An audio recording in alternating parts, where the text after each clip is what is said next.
کسی نے مولانا الیاس صاحب سے کہا کہ آپ دلی جاتے ہیں گشت کے لیے اور رات کو آپ دیر سے آتے ہیں اور آپ لال قلعے کے پیچھے سے آتے ہیں. لال قلعہ ہے نا, اس کے پیچھے سے آتے ہیں. ادھر سے نہ آیا کریں, ادھر سے نہ آیا کریں. میں کیوں کہ جی اس طرف پیچھے جو لال قلعے کے پیچھے پرانی کوٹھریاں ہیں اور پرانے جو ہے بادشاہ کے زمانے کے کھنڈر, اندر بہت گہرے گہری کوٹھریاں ہیں, اس میں ڈاکو رہتے ہیں بڑے خطرناک. میں اچھا تم نے پہلے کیوں نہیں بتایا کہ وہاں ڈاکو رہتے ہیں؟ تم نے ہمیں پہلے کیوں نہیں بتایا وہاں ڈاکو رہتے ہیں؟ ہم تو اس میں کبھی گئے نہیں اندر. پہلے کیوں نہیں بتایا وہاں ڈاکو رہتے ہیں؟ اب تو ہم ادھر سے جائیں گے اور ڈاکو کو دعوت دیتے ہوئے جائیں گے. وہ تو منع کرنے کو آئے تھے, حضرت نے کہا بس اب تو ادھر سے ہی جائیں گے. چنانچہ لوگوں نے تو منع کیا کہ جب میں جائیں اندر ڈاکو رہتے ہیں. ہم نے فرمایا دیکھو اگر ہم گزرنے کے ارادے سے جائیں وہاں سے پھر تو خطرہ ہے کہ ڈاکو ہمیں حملہ کر دیں, اور اگر ہم ان کو دعوت کا ارادہ کر لیں یہاں سے دینے کا, یہاں چلتے ہوئے ان کو دعوت دینے کے ارادے سے جائیں تو کوئی مطلب ہی نہیں اس کا کہ ہم کوئی نقصان پہنچا دیں, کیونکہ اللہ کا وعدہ ہے کہ جو اللہ کا پیغام بندوں کو پہنچاتے ہیں اللہ ان کی حفاظت کرتے ہیں.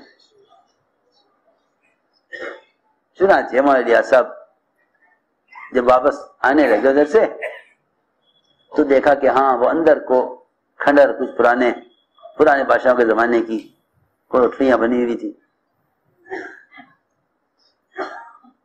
وہاں حضرت اندر داخل ہو گئے اور اندھیرا وہاں داخل ہوئے اور زور سے سلام کیا. حضرت کو آنے رہا تھا, زور سے سلام کیا, سلام کر کے باہر آ گئے.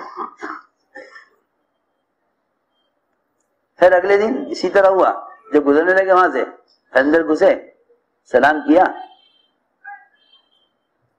تو 2 مرتبہ سلام کیا حضرت نے. تیسرے دن اندر سے ایک ڈاکو نکل کر آیا, حضرت کے پیچھے پیچھے. حضرت سلام کر کے آگے بڑھ گئے. پیچھے نے آواز دے کر کہا, حضرت پلٹے کیا بات؟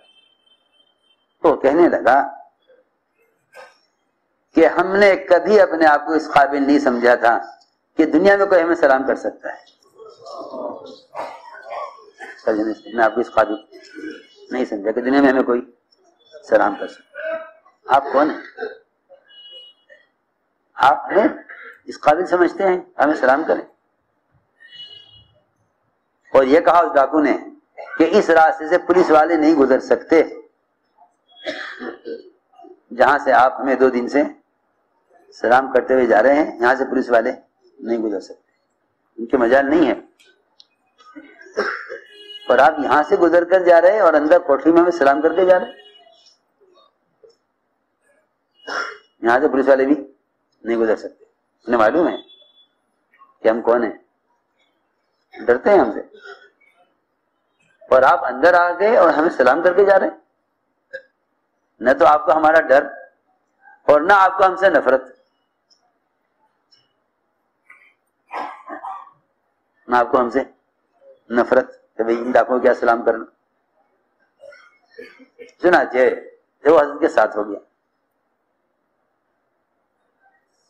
کہنے لگا کہ جی کیا بات ہے, آپ ہمارے پاس سلام کرنے کیوں آتے ہیں؟ حضرت بھائی ہم تو تمہیں لینے کے لیے آئے تھے, ہم تو تمہیں لینے کے لیے آئے تھے, آ جاؤ ہمارے ساتھ. وہاں سے حضرت باتیں کرتے کرتے کرتے کرتے اسے اپنے ساتھ یہاں لے آئے. آج کل تو یہ مزاج بن گیا کام کرنے والوں کا کہ بھائی ملاقاتیں کرو, دین کی بات سمجھاؤ, چھوڑ دو, ہدایت اللہ کے ہاتھ میں. یہ تو ہے نہیں کہ جن کو دعوت دو انہیں مرکزی مقام پر لے آؤ. تو میں عرض کر رہا تھا کہ یہ اللہ کا وعدہ ہے. چنانچہ آپ نے اس سفر ہجرت میں ڈاکو کا راستے اختیار کیا. ملی ارادہ کہ ہاں ڈاکو کے راستے چلنا ہے. کیا فرمایا؟ ڈاکو کے راستے سے جانا ہے. ملے دونوں ڈاکو آپ کو, دونوں کو آپ نے دعوت دی, دونوں اسلام میں داخل ہوئے, دونوں کو دعوت دے کے فرمایا مدینے آؤ ہمارے پاس. دونوں کو دعوت دے کے فرمایا مدینے آؤ ہمارے پاس. تو میرے دوستوں عزیزوں, اصل بات یہ تھی کہ اللہ تعالیٰ نے دین کی مدد کا وعدہ دین کی نصرت پر کیا ہے. دین کی نصرت مال خرچ کرنا نہیں ہے, دین کی نصرت جان کھپانا ہے, کیونکہ دین جان سے متعلق ہے. جب دین جان سے متعلق ہے تو جان کھپانے سے دین آئے گا. دین مال سے متعلق نہیں ہے تو مال کھپانے سے